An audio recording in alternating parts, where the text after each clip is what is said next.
Welcome back to Lying Serpent Media. Today we're going to be looking at the charges that Congress is alleging against Representative ILhan Omar. But before we get started, guys, we're going to have a moment of silence for mainstream media. God bless the dead. That's right. That's right. God bless the dead. Okay, guys, we must remember, in an age of universal deceit, telling the truth is a revolutionary act. Now, we're going to roll the clip. This clip is by Fox News, and it's a congressional hearing on ILhan Omar's so-called anti-Semitic rhetoric. And we will also hear from a former Minnesota Republican representative, Norm Coleman. Roll the clip. The anti-Semitic language that Jews control the world, that Jews care only about money, that Jews cannot be loyal Americans if they also support Israel. This, too, must be condemned. Republicans say the shift to the left is shocking. This is not your father's Democratic Party. If it was ever more obvious than today, I don't know when it was more obvious. Omar is an anti-Semite. Not everyone that criticizes Israel is anti-Semitic. Not everyone that criticizes someone who's Jewish is anti-Semitic. But if you have someone who repeatedly issues the traffics in the classic tripes, Jews control politicians with money, they control the media, and they have dual loyalties, that person is an anti-Semite. Okay, so Congress defines anti-Semitic tripes as Jews control the media, Jews control politicians with money, and Jews have dual loyalties. Now we're going to break these down and look at what Jews actually have to say. Now let me preface my statement by saying that there's a difference, okay? Now ILhan Omar, is saying Jews, like all Jews, making a broad generalization. Now all Jews is not with this satanic agenda, but we're going to look at what Zionists have to say in regards to the so-called tripes or charges that's being alleged against Representative ILhan Omar. But first, we're going to look at the media. She claims that they own the media, they pay politicians, you know, and they have dual loyalties. So I'm not going to read this whole list, but I have a list of media outlets, journalists, and so forth. And then I will get into the statements and let these people speak for themselves so you can hear their own words. I will read their quotes. So let's get into the first one. And the first one is Jewish reporters and journalists. And it's a long list, 3 pages. Okay, 60 Minutes journalists. These are journalists and reporters. Morley Safer, Scott Simon, NPR, Wolf Blitzer, CNN, Barbara Walters, Barry Farber, radio talk show host, Dennis Prager, talk show host, Ed Koch, radio talk show host, A.M. Rosenthal, New York Times columnist, Ann Landers, Michael Kinsley, syndicated columnist, Walter Winchell, entertainment columnist, William Sapphire, New York Times columnist, Jacob Zabludowski, Mexico's equivalent of Dan Rather, Ted Koppel, Bill Handel, Dr. Laura Schlesinger, Dan Abrams, MSNBC, Marv Alpert, Mel Allen, Chuck Barris, Kitty Carlisle, Connie Chung, wow, converted. Okay, Liz Clayman, host of CNNBC Morning Call, Howard Cosell, Katie Couric, Jim Cramer. Okay, I'm not going to go through all of these. That's just from page 1. Now let's look at Jew-owned media. Okay, Mortimer Zuckerman, owner of New York Daily Times, U.S. News and World Report, and chair of the Conference of Presidents of Major Jewish American Organizations. Leslie Moonves, president of CBS Television. Some of these people might have changed over the time. Ornstein of the Advisory Committee on Public Interest and Obligation. Jonathan Miller, Chair and CEO of AOL Division. Neil Shapiro, President of NBC News. Jeff Gaspin, Executive Vice President, Programming, NBC. David Weston, President of ABC News. Sumner Redstone, CEO of Viacom. There's several things under his name. MTV's overall Blockbuster Video Rentals, which is no longer in existence. Black Entertainment and TV. Michael Eisner, major owner of Walt Disney. Rupert Murdoch, owner of Fox TV, New York Post, London Times, News of the World. Jewish mother, Elizabeth Joy Green. Mel Karzman, president of CBS. Don Hewitt, executive director of 60 Minutes. Jeff Fager, executive director of 60 Minutes 2, it says CBS. David Poltrak, Sandy Crenshaw, chair Fox Entertainment. Okay, it's a long list, guys. I'm not going to sit here and bore you with that long list. Now, there's another document that had a lot of controversy centered around it. It's called the Protocols of the Learned Elders of Zion. And I'm just going to read a couple of the things that they had put forth for this so-called world domination. It says, place our agents and helpers everywhere. Take control of the media and use it in propaganda for our plans. Start fights between different races, classes, and religions.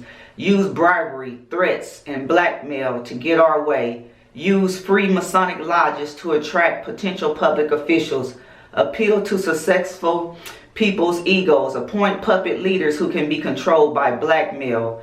Replace royal rule with socialist rule, then communism, then despotism. Abolish all rights and freedoms, except the right of force by us.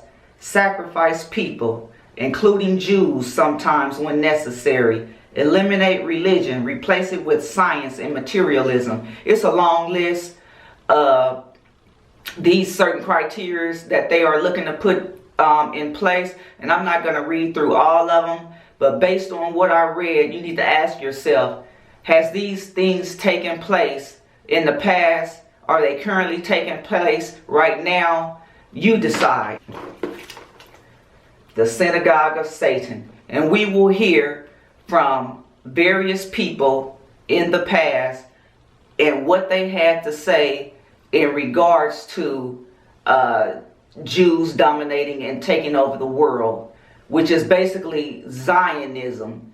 So, which we all know, all Jews do not follow this. They speak out against it. And I will read a statement from one guy who basically broke down what they do when people try to speak up and raise awareness as to what's going on with this Zionist organization and how they're attacked and how it relates to ILhan Omar. So let's get into these statements. Okay, I'm going to first read a statement by Chaim Weizmann. He was once a prime minister of Israel. So we're going to see what Chaim Weizmann had to say. Okay. And this is basically, what year was this? This was December 3rd, 1942. Okay, at the time he was the president of the World Jewish Congress, and he makes the following statement in New York. It says, we are not denying and we are not afraid to confess this war is our war, and that it is waged for the liberation of Jewry. Stronger than all fronts together is our front, that of Jewry. We are not only giving this war our financial support, on which the entire war production is based. We are not only providing our full propaganda power, which is the moral energy that keeps this war going. The guarantee of victory is predominantly based on weakening the enemy's forces, on destroying them within their own country, within the resistance. And we are the Trojan horse in the enemy's fortress. Thousands of Jews living in Europe constitute the principal factor in the destruction of our enemy. There, our front is a fact and the most valuable aid to victory. Okay, that's one statement. Now we're going to look at Theodore Herzl. Okay, this is taken from page 82 of the same book. Now let's see what Theodore Herzl has to say. Okay, Theodore Herzl was an Ashkenazi Jew. This is a statement taken from his diaries. It says, "It is essential that the sufferings of Jews become worse. This will assist in the realization of our plans. I have an excellent idea. I shall induce anti-Semites to liquidate Jewish wealth. The anti-Semites will assist us thereby in that they will strengthen the persecution and oppression of Jews. The anti-Semites shall be our friends." So you see, according to the protocols of the learned elders of Zion, they said that sometimes it is necessary to persecute Jews to bring about their world plans of domination. Now we're going to get into another individual and see what he has to say. This is from Max Mandelstein. Okay, this is 1898 at the World Zionist Congress in July. Max Mandelstein makes the following statement: "The Jews energetically reject the idea of fusion with other nationalities and cling firmly to their historical hope of world empire." Now, we're going to listen to what a rabbi has to say. Rabbi Reichhorn, okay? Rabbi Reichhorn makes this statement at a funeral, okay? And it's a revealing statement. He says, "Thanks to the terrible power of the international bankers, we have forced the Christians into wars without number. Wars have a special value for Jews. Since Christians massacre each other and make more room for us Jews, wars are the Jews' harvest. The Jew banks grow fat on Christian wars. Over 100 million Christians have been swept off the face of the earth by wars, and the end is not yet." Okay, now, I also spoke about Jews who do not agree with what these Zionists are doing. And now we're going to listen to a statement from Jack Bernstein. He says, "I am well aware of the tactics of you, my Zionist brethren, used to quiet anyone to attempt to expose any of your subversive acts. If the person is a Gentile, you cry, you're anti-Semitic, which is something more than a smokescreen to hide your actions. But if a Jew is the person doing the exposing, you resort to other tactics. First, you ignore the charges, hoping the information will not be given widespread distribution. If the information starts reaching too many people, you ridicule the information and the person giving the information. If that doesn't work, your next step is character assassination. If the author or speaker hasn't been involved in sufficient scandal, you are adept at fabricating scandal against the person or persons.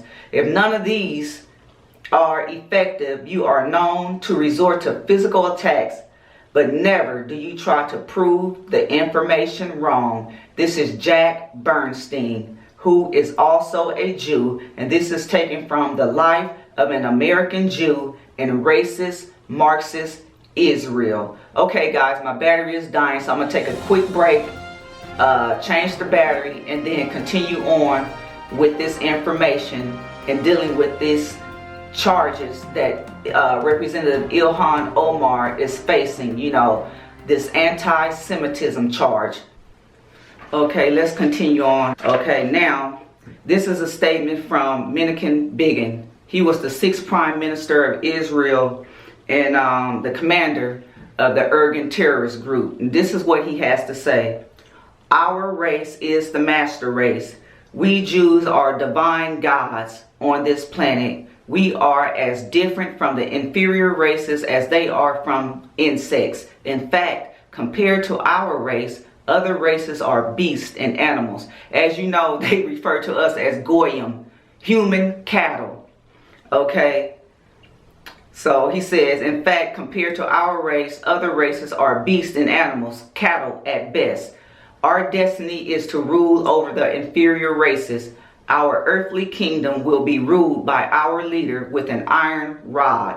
The masses will lick our feet and serve us as our slaves. I ain't licking nobody's feet and serving nobody as a slave. They have to kill me. And that's what he had to say. But don't that sound familiar? Did that sound like Hitler with his world domination dreams? You know, the Aryan master race, the blonde hair, blue-eyed guys. But you know what's interesting about that and Hitler? You know who Maria Schlickel-Gruber is? That's Hitler's grandmother, who gave birth to his father, Alois Hitler. Now, what's interesting about her is that she was employed as a servant in Vienna. At whose house? Yes, Baron Rothschild. Miss Schlickel-Gruber came up pregnant, and they quietly got her out the house. She went home and gave birth to Hitler's father. So that makes Hitler what? Jewish. Okay, so now I have another thing I want to share with you that has been ignored in history. And this has to do with one of our presidents, his grandfather, Prescott Bush. Listen to this, taken from the same book, page 142. Prescott Bush, father and grandfather of future American presidents George Herbert Walker and George W., respectively, has his company seized under Trading with the Enemy Act. He had been funding Hitler from America, whilst American soldiers were being killed by German soldiers. Interestingly, the Anti-Defamation League never criticizes any of the Bush family for this.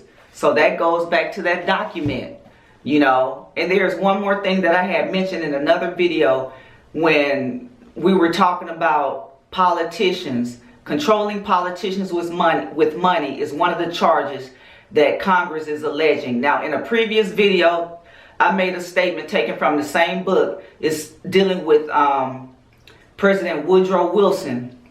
When he came into office, he was visited by a Jewish law firm, you know, the Untermeyer law firm, and there's other partners with that law firm. But they had proposed this to President Woodrow Wilson. In case you haven't seen that video, they had told him that he needed to pay a $40,000 sum basically to keep their mouths shut, because when President Woodrow Wilson was a professor, he had an affair with another professor's wife, you know. So Woodrow Wilson did not have the $40,000 to pay to these people. So they said, okay, you don't have the $40,000. Well, we need you to appoint a certain judge when you start making your appointments for Supreme Court justice.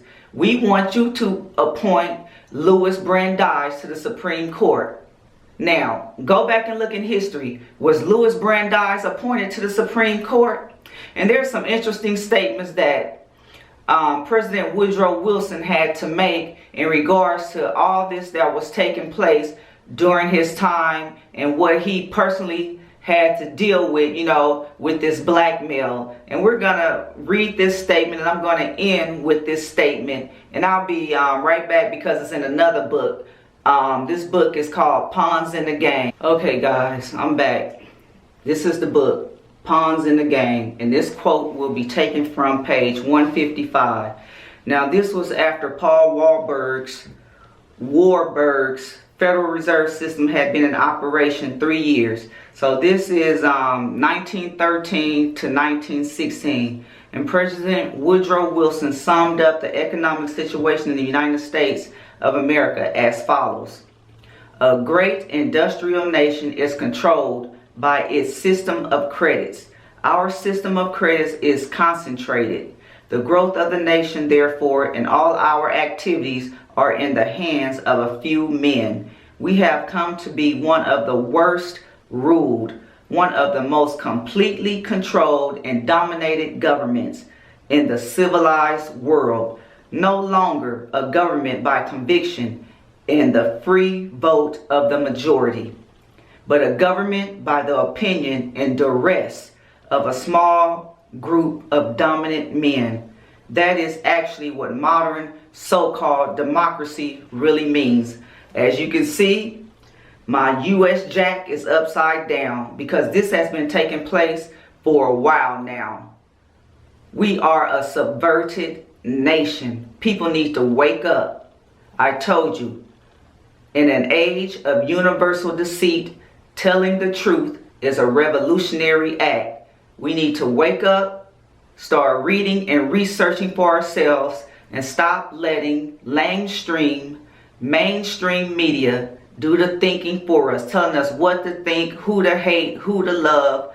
You know, all these things. We need to think for ourselves. And when they raise allegations against individuals, you need to start researching for yourself. And for those who are too lazy to do that, that's why I'm here. I will do it for you because I'm concerned with the facts. And I just want people to know that I'm not a Muslim. You know, I follow Jesus Christ. So my belief system is completely antithetical to Islam. So I have no, affiliation with Representative ILhan Omar or her belief system. According to Islam, I am an infidel. I am an enemy. So, but I must acknowledge the truth. I must acknowledge the facts, of what's going on in the media. And that's how I'm going to end today's segment, guys. In an age of universal deceit, telling the truth is a revolutionary act. Wake up, people. Whoa!